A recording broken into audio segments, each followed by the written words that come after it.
এত কিছু করছি, এখানে করছি সেখানে করছি, নিজের বাড়িতে বুড়া দাদার ছবি যে এখনো সুন্দর করে অ্যালবামে সাজিয়ে রাখা আছে, এই চিন্তা আমি কোনোদিন করলাম না।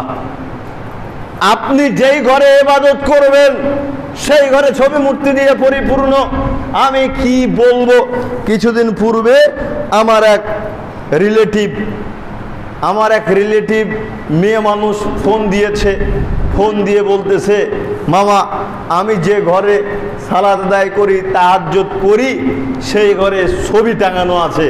এখন শুনলাম যে ছবি মূর্তি যেই রুমে থাকে সেই রুমে ইবাদত করলে ইবাদত হয় না, বা সেই রুমে ফেরেশতা প্রবেশ করে না।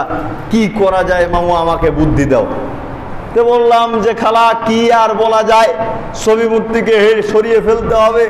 বলতেছে ছবি মূর্তি সরানো কোনোভাবেই সম্ভব নয়, কোনোভাবেই সম্ভব নয়, বাড়ি থেকে করা নিষেধ, ছবি মূর্তি সরানো সম্ভব নয়।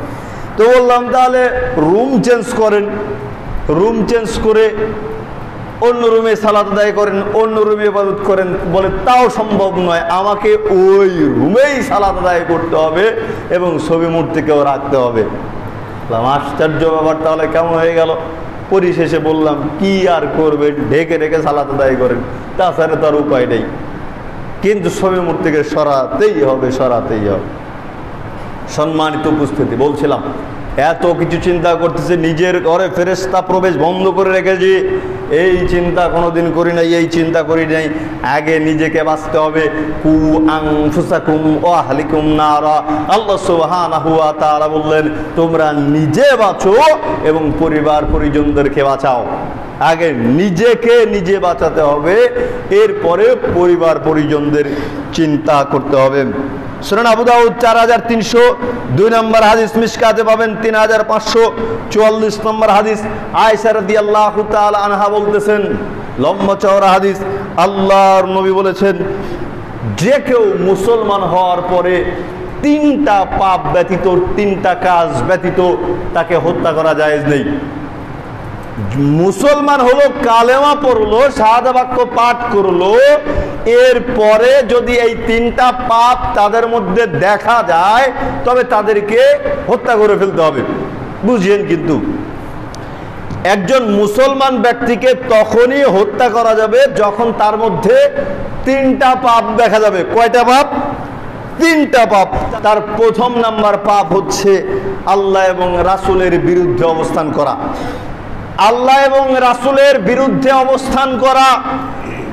এখন চিন্তা করেন তো, আল্লাহ এবং রাসূলের বিরুদ্ধে আমি আপনি অবস্থান করছি কিনা?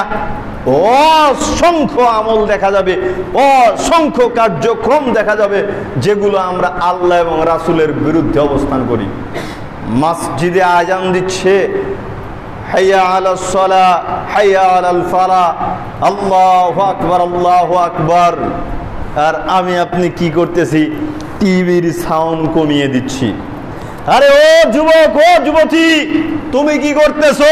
তোমার পিতামাতার অভ্যাস তো ছিল টিভির সাউন্ডটা কমিয়ে দেওয়া, আর তোমার যে অভ্যাস হয়েছে আজান যখন দেয় তখন তুমি ইয়ারফোন লাগাও যাতে করে তুমি আজানের শব্দই শুনতে না পাও।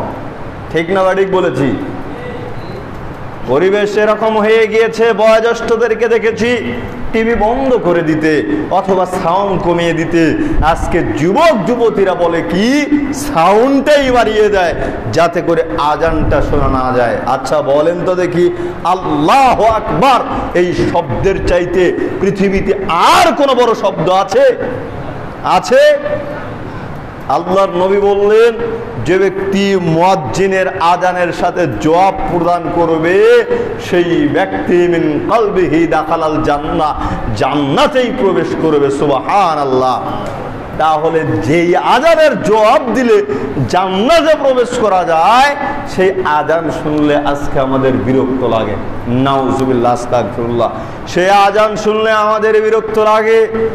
যে আজান শুনে মসজিদের দিকে আসার কথা ছিল, সেই আজান শুনে উল্টো দিকে হাঁটা শুরু করে দিই, সরাসরি আল্লাহ এবং রাসূলের বিরুদ্ধে অবস্থান করছি। যেইখানে ছবি মূর্তির কাছে কিছু চাওয়া, ছবি মূর্তিকে মূল্যায়ন করা, সরাসরি শিরিক, সরাসরি আল্লাহকে অপমানিত করা, সরাসরি আল্লাহকে অপমানিত করা। সেই জায়গাতে আমরা এই ছবি মূর্তিকে একেবারে মানে ছোট থেকে বড় প্রত্যেকটা জায়গাতেই বিস্তার ঘটিয়ে দিয়েছি, প্রত্যেকটা জায়গাতেই বিস্তার ঘটিয়ে দিয়েছি। ছোট বড় সবার মাথায় ছবি, ছবি মূর্তি, মূর্তি ছোট বড় সবার মাথায় ঢুকে দিয়েছি ছবি মূর্তি। আল্লাহর নবী বললেন, কিয়ামতের দিন যে ব্যক্তি ছবি মূর্তি প্রস্তুত করেছে তাকেও জাহান্নামে দেওয়া হবে, ছবি মূর্তিকেও জাহান্নামে দেওয়া হবে। বলা হবে, এই যে তোমার ছবি মূর্তি, তাকে জীবন দাও, তুমি তো ছবি মূর্তি তৈরি করেছিলে, আকৃতি দিয়েছিলে, আজকে জীবন দাও, আজকে প্রাণ দাও। দিতে পারবে না, দিতে পারবে না। অথবা আল্লাহ তাআলা ওই ছবি মূর্তির মধ্যেও জান দিয়ে দিবেন, দিয়ে দুইজনকেই জাহান্নামে দিয়ে দিবেন। জোরে সরে বলুন নাউজুবিল্লাহ। কত নেককারজনক পরিস্থিতি, কত নেককারজনক পরিস্থিতি, যেখানে আল্লাহর নবী বলতেছেন তিনটা পাপের কারণে মানুষকে হত্যা করা যায়। তার একটা পাপ হচ্ছে আল্লাহ এবং রাসূলের বিরুদ্ধে অবস্থান করা, আল্লাহ এবং রাসূলের বিরুদ্ধে অবস্থান করা।